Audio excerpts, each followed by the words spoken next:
रामकृष्ण हरी मंडळी, आज आपण उन्हाळ्यातली प्रोबायोटिक आणि बॉडी कुलंट अशी रेसिपी पाहणार आहोत, जी म्हणजे राईस कंजी, ज्यासाठी आपण भात ओव्हरनाईट सोक करून ठेवणार आहोत पाण्यात. तर चला सुरुवात करूया आपल्या रेसिपीला. तर मंडळी, उन्हाळ्यात सगळ्यात जास्त खाण्यात जाणारी राईस कंजी आपण बनवत आहोत. सगळ्यात बेस्ट प्रोबायोटिक आणि बॉडी कुलंट असणारी ही कंजी असते. तर आपण रात्री भातामध्ये पाणी टाकून ठेवलेले होते आणि आत्ता आपण पाहत आहोत की आपला भात कंजी करण्यासाठी एकदम रेडी झाला आहे. तर सर्वप्रथम आपण यामध्ये टाकूया 2 मोठे चमचे दही. दही टाकल्यानंतर आपण हे मिक्स करून घेऊया चांगल्या प्रकारे.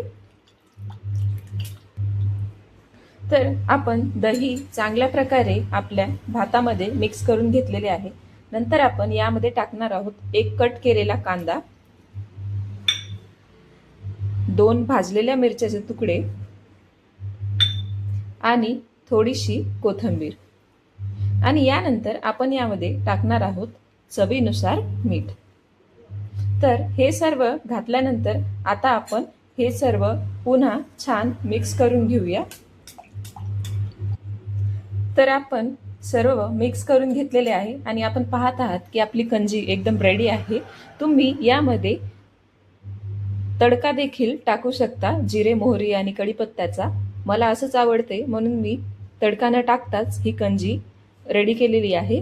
तर कंजी ही उन्हाळ्यात सगळ्यात जास्त खाण्यात येणारी रेसिपी आहे, जी की प्रोबायोटिक आणि सगळ्यात जास्त प्रमाणात बॉडी कूल ठेवणारी अशी रेसिपी आहे. तर आपल्याला म्हणता येईल की कंजी म्हणजे अशी रेसिपी जी रेसिपी एक आणि फायदे अनेक अशा टाईपची रेसिपी आपल्याला दिसून येते. तर चला आपण आपल्या तयार झालेल्या राईस कंजीला सर्व करून घेऊया एका बोलमध्ये. तर मंडळी, आपली प्रोबायोटिकनी भरपूर रेसिपी एक आणि फायदे अनेक अशी राईस कंजी रेडी आहे. जर तुम्हाला रेसिपी आवडली तर प्लीज व्हिडिओला लाईक करा, चॅनलला सबस्क्राईब करा, शेअर करा, कमेंट करा आणि फेसबुक पेजवर मला फॉलो करा. We will see you in a next video.